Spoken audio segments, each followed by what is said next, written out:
반갑습니다. 상당히 오랜만에 뵙는 분들도 있는데 또 낯익은 얼굴이 있고 처음 뵙는 분들도 있습니다만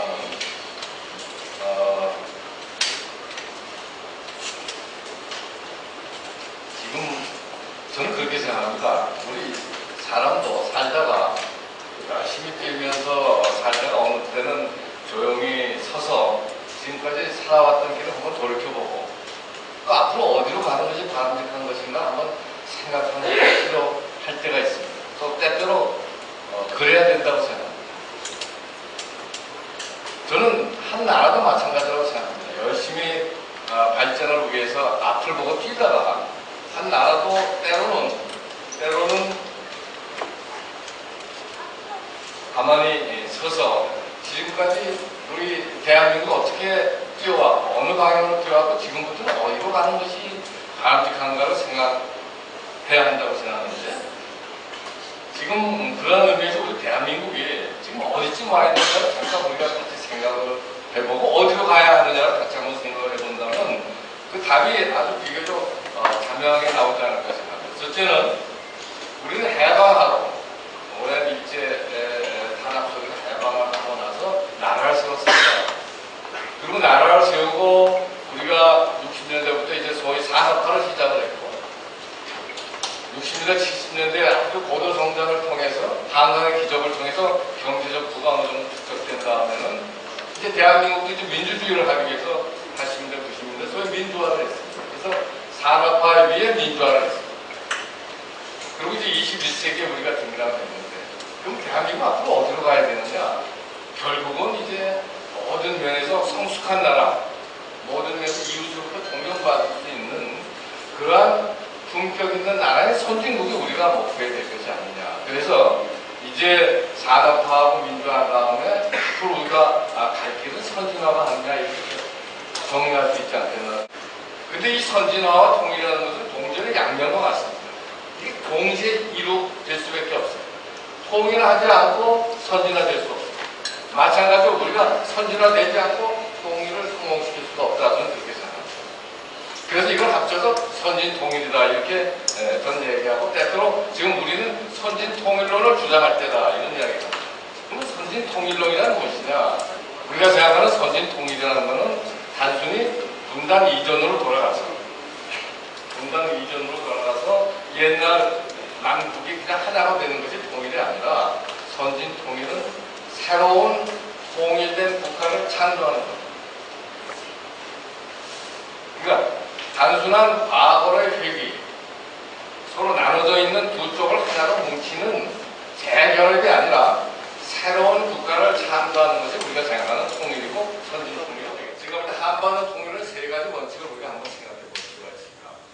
앞으로 통일 논의가 많아질 겁니다. 너도 나도 통일에 대해서 이야기할 때가 없는데 올바른 통일론과 잘못된 통일론이 있을 수 있습니다.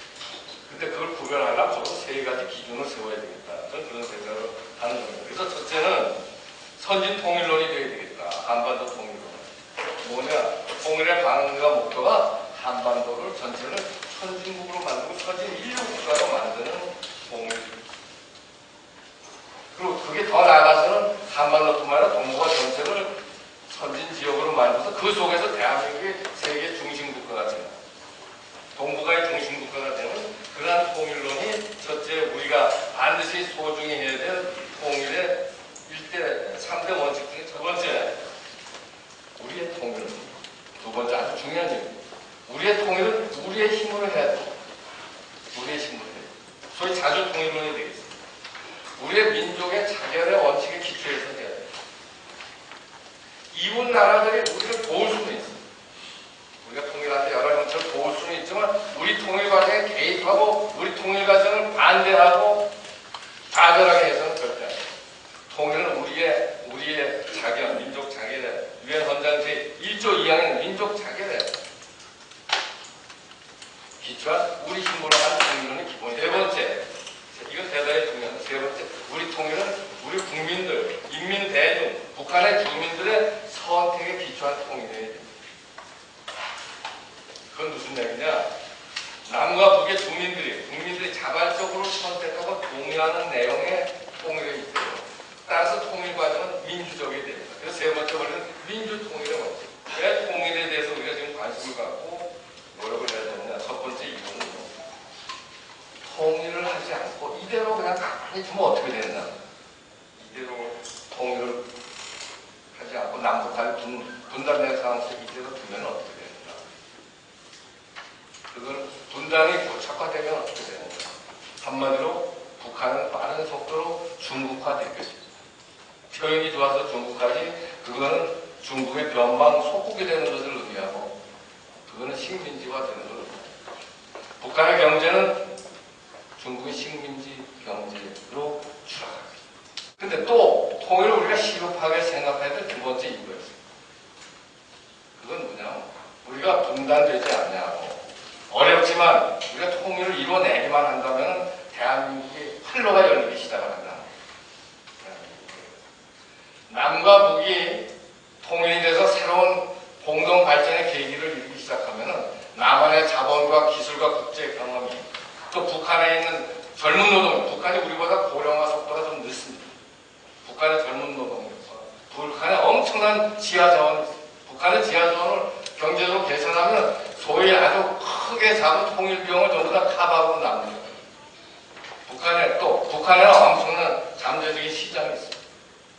자, 남북 경제가 같이 시너지를 이루기 시작하면 아마 남북이 엄청나게 고도 성장 등을 어떻게 할까? 제가 볼 때 가장 중요한 통일의 의지를 지금 통일의 열정을 높이는 겁니다. 아마 여기 통일 실천 모임 여러분들도 아마 그런 뜻에서 만들어졌다고 생각합니다. 이거는 우리의 민족에 가지고 우리의 국가적 과제고 국민이 통일 문제에 좀 더 적극성을 갖고 우리가 나서지 않으면 안 되겠다는 그런 사각에서 여러분들 통일 운동을 시작한 것으로 아는데 저는 그 운동은 대단히 옳다고 생각합니다.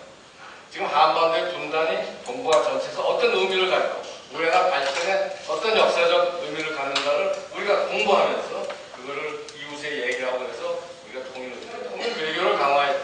통일 외교는 세 가지를 얘기합니다. 이웃나라. 첫째, 우린 통일을 원한다. 그걸 보여줘요. 두 번째, 우리는 통일할 준비가 되어 있다 하는 걸 보여줘요. 세 번째, 우리의 통일이 너희들한테는 이익이 된다. 이 세 가지를 반복해서 주장하고 그거에 구체적인 근거를 대는 것이 통일과에 대한 지금까지 정책을 근본적으로 바꿔야 돼요. 체벌이 일방적으로 북한을 무조건 포용하고 일방적으로 유화하면 북한을 변화시킬 수 절대 그렇지 않습니다. 무조건 묻지마 퍼주기를 절대 북한 변화시킬 수 없습니다. 반대로 북한은 무조건 압박만 하면 변화가 되냐? 안 됩니다. 왜 그렇습니까? 북한을 압박만 하면 왜 안 됩니까? 북한의 지도자는 압박을 하면 피해가 누구한테 합니까? 북한의 주민들한테 하는 거예요.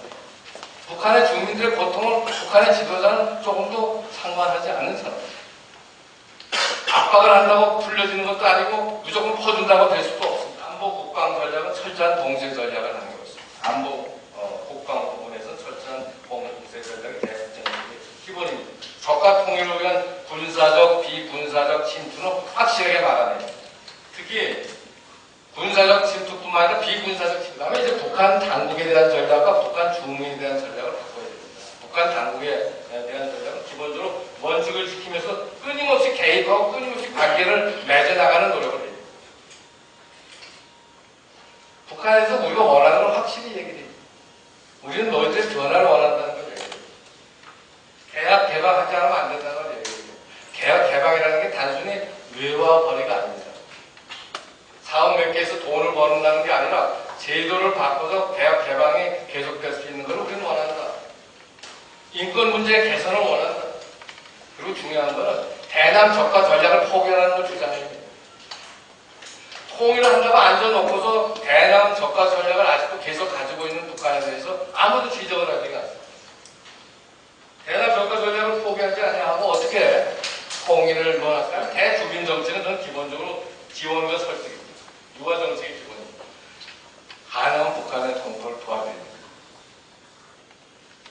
물론 그 도움이 제대로 필요한 사람들에 가느냐 하는 투명성을 확실히 보장하면서 끊임없이 도와주고 두 번째 중요한 건 북한 동포한테 희망을 만들어줘야 되는데 북한 동포 안에 희망 세력을 만드는 노력을 해야 되는데 그건 뭐냐? 결국 북한 안에 선진 통일 세력을 만드는 노력입니다. 북한 동포들의 삶을 개선하는 데 도와주고 그러면서 북한 안에 선진 통일 세력을 만드는 노력을 끊임없이 하지 않으면 결국은 북한 동포들의 결심이 남북한의 미래에 결정적으로 중요한 역할을 하게 되기 때문입니다.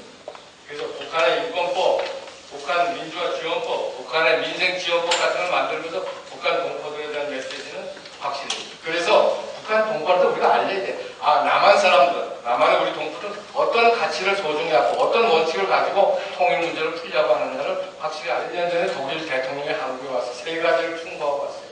통일은 반드시 된다. 첫째. 두 번째, 통일은 갑자기 온다. 세 번째, 통일의 준비는 알아서.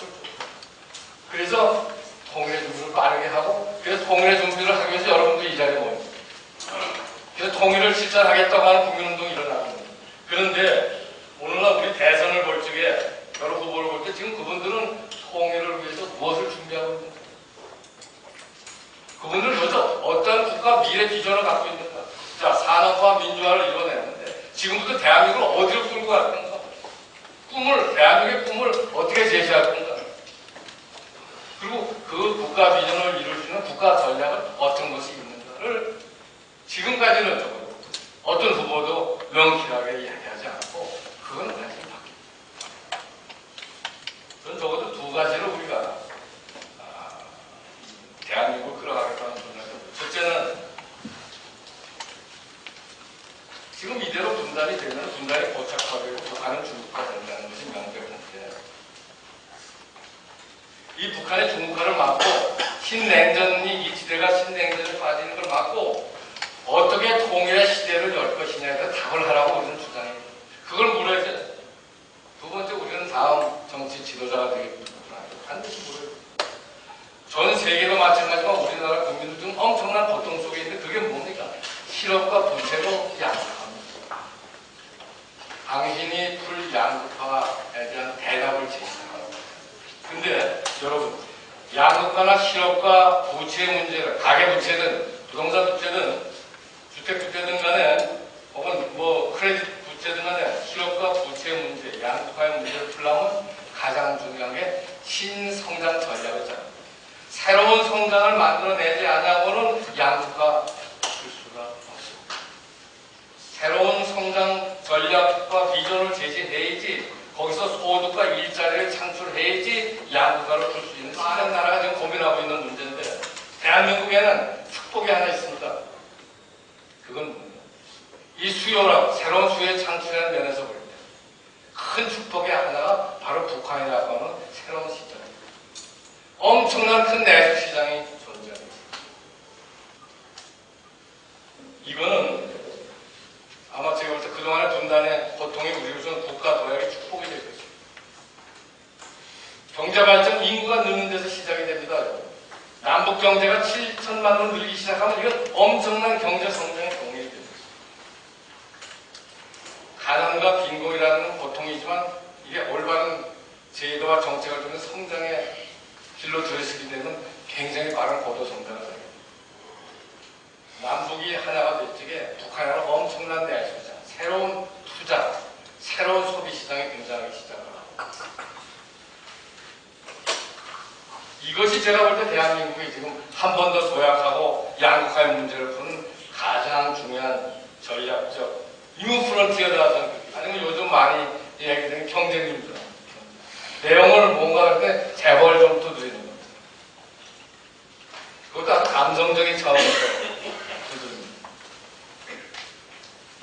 우리나라의 공정거래법과 소비자보호법이 있습니다. 공정거래법과 소비자보호법만 확실하게 집행하면은 재벌 문제는 없습니다. 재벌의 순기능만 있지 엮이는 걸 다 거기서 막을 수 있습니다. 그런데 지난 기간 동안에 말이에요. 한국의 지난 10년간 진보 정권, 보수 정권이 다 잡았어요. 그때는 뭐 했어요? 그때는 재벌 문제 아무도 손 안 대고 공정거래법, 소비자보호법 확실하게 실천하는 것도 안 하고서 지금 와서 재벌 문제를 얘기하면서 그냥 감성적으로 재벌에 대해서 재벌 두드리기로 표를 얻는다고 이건 대단히 후한 눈치야. 소위 신자유주의가 끝나고 신포퓰리즘의 시대가 신보편이즘의 시대는 만국의 지름길. 통일은커녕 분단을 고착화하고 우리를 3등 국가로 떨어뜨릴 수 있습니다. 이건 크게 잘못된 방향입니다. 그래서 저는 정말 올바른 국가의 비전, 통일의 비전, 선진화의 비전, 양극화 극복의 비전, 새로운 성장 전략 이런 것들을 제시하는 그러한 올바른 지도자들이 나오기를 아마 기대해서 여러분들이 이 자리에 오셨다는 그런 생각을 하고 앞으로 대한민국과 통일의 방향으로 우리 국민들도 의식을 개혁하고 우리 지도자들도 그 방향으로 나가도록 끊임없이 설득하고 압박을 가하기 위해서 우리가 모였고 여러분들의 뜻이 반드시 창대한 성공으로 이루어져서 우리가 금년 대선을 지나고 내년부터 정말 도약하는 한반도, 통일과 선진의 한반도를 이뤄나가는데 여러분들의 모임과 여러분들의 뜻이 크게 기하기를 기대하면서 오늘 말씀을 여기서 끝내겠습니다.